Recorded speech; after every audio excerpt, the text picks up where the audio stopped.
Hello boys and girls, Lord Hawkeye here again. This is a bit of a response to an individual who's debated me on one of my past videos, basically clinging to one of the holy trinities that minarchists often stick to, that being defense in this case. Oh, but what about defense? How are we going to defend ourselves? Only the government can do it, and there's evil people out to invade us and all that sort of thing.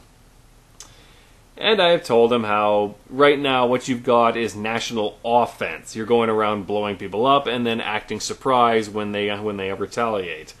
And I mean, I would argue that that makes you far less safe, but oh no, he insists. Oh, if we just keep shooting, eventually we'll have peace. Well, it's been 6,000 years and you still haven't delivered on that. But hey, maybe it's just around the corner. Who knows?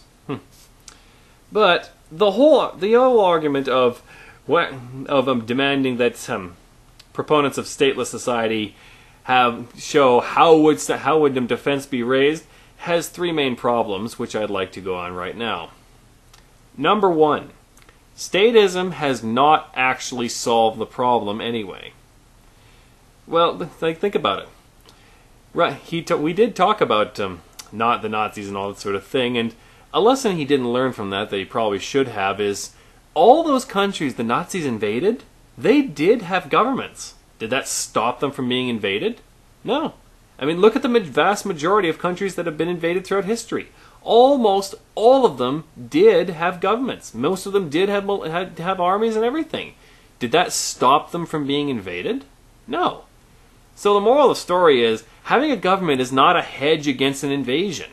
Not in the slightest. So you're really not in a position to be making such a demand of stateless society. What we're arguing is, without a government, we'd be able to experiment with new ideas, not just have one idea declared the idea and throw out everything else that could possibly be better.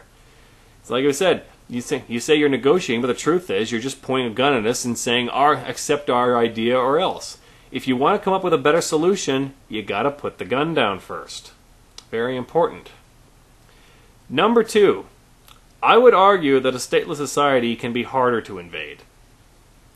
I mean, yeah, remember, when I propose that we shouldn't have a government, that does not mean I say we shouldn't have a militia. Very, very different things. You need to separate these two, or else you're totally lost.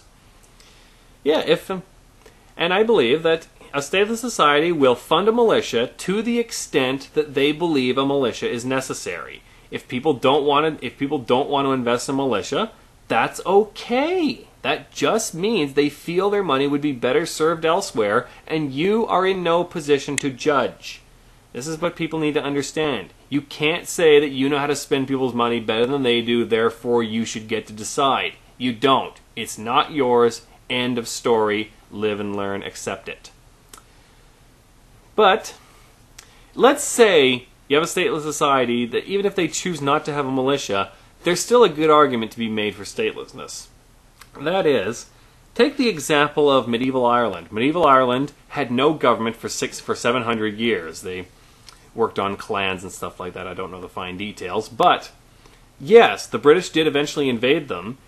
And yet, despite the fact that the British had vastly superior military, it took them 3 generations to establish a government there, because they met resistance every step of the way. You see, it's way easier to step in on an existing government and insert yourself as the new government and just transfer all the taxes to yourself.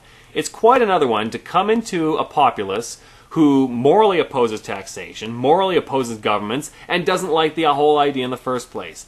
You've got to completely reset up indoctrination. You've got to do all this, and you've got to do all this stuff. It's a huge uphill battle, like it was for the British. It took them over 60 years to get a government established, and they faced opposition the entire way. And this was back when military might actually made a difference. Nowadays, not so much. If a stateless society decided to invest in a few nukes, who's going to invade them when they can just threaten to nuke your country if you don't back off? Easy. And you wouldn't even have to go that far. There's lots of ways a stateless society could defend itself, even if it didn't choose to have much of a militia. I mean, there's an old rule that says, never try to invade a country that's nicer than yours. Because a country like that is going to do some calculations and find, we could spend money on fighting them, or we could spend far less just bribing their soldiers into deserting. This was actually practiced a lot of times. A country would try to invade a country that was far richer than them, and the country just spread propaganda among their soldiers and said, "Hey, if you desert, we'll give you a bunch of money. We'll offer you a sanctuary. We'll offer you a sanctuary." A stateless society could easily do that, especially since arguably they would be far richer than any statist society because they're not blowing all their money on wars and political boondoggles. So that's another idea for you. This is all things a stateless society could do, even if they didn't have a militia.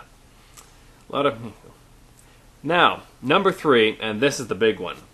And this is going to sound insane coming from me, but hear me out. America already has been invaded. What? What's that? You think I'm crazy? Okay, yes I am, but that's beside the point. Consider this. When you say you're afraid of invasion, what exactly is it you say you're afraid of? What are you afraid is going to happen?